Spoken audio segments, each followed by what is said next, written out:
was your in-residence support that you offered. So instead of it being grant-based, it was a way for me to be able to be paid a certain amount of days to be able to work alongside you, which meant that I was able to accept the opportunity as opposed to having to think about, you know, finances, etc. So it was brilliant that that barrier was taken away. So we decided that we would try to start to record and launch a series, a podcast series.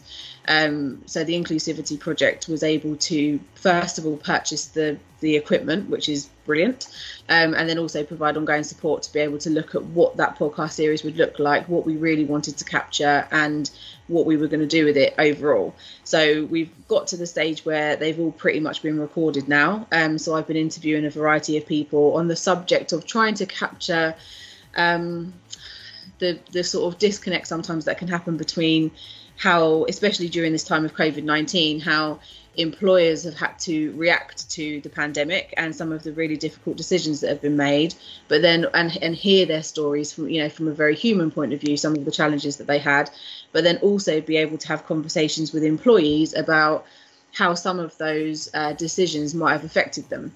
And with the idea being, you know, in the job that I do, everybody has access to me within an organisation, regardless of whether you're the CEO, you've just walked through the door as an intern, whoever.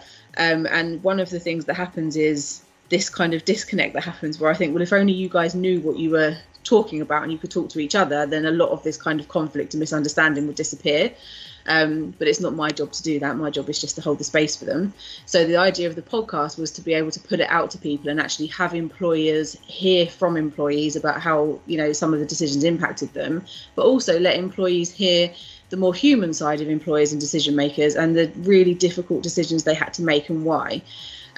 So that's kind of been a bit of an ongoing process. And the idea being that we're either going to be releasing them as a series, which hopefully we can, but also put together some sort of presentation package to be able to roll out at training events, seminars and workshops as an idea of introducing capturing stories as a way of breaking down some of the barriers that exist in language and communication between different cohorts within a business, and hopefully use that to help to kind of begin some more real, honest, genuine conversations about how we move on and make workplaces more inclusive without being scared of using different types of language or, you know, how different people will take it. So more about just kind of trying to push the agenda of understanding, hearing each other, listening, and then moving forward together in a much more kind of inclusive place than where we are right now. I'm really keen to keep the podcast going once I've learned how to do it properly. And I'm still sort of learning that, but that's brilliant, and it's given me such a good opportunity to do that. Definitely. And where will people be able to find it? If anyone listening today is really interested in having a listen once it's available, where should people go, or how can they keep up to date? We haven't decided on the platform yet.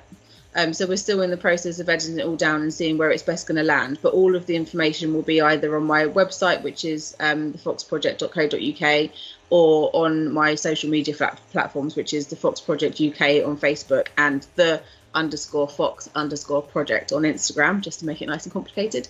But going forward, definitely keeping up with recording the podcast and just pushing the agenda of capturing people's real life stories and using that real life language to sort of almost start from scratch again a little bit and get people on the right plane to start having real conversations about some of the struggles at work and how we can all move forward together. Thanks so much for joining us today and telling us more about the work that you've been doing and what you're up to. Anyone that's listening and is interested in what we're up to, or wondering whether there's a way that we can work with you, we're always interested to talk to local businesses who are thinking about how tech can help them around health and inclusion at work. So do take a look at our website, which is the inclusivityproject.co.uk.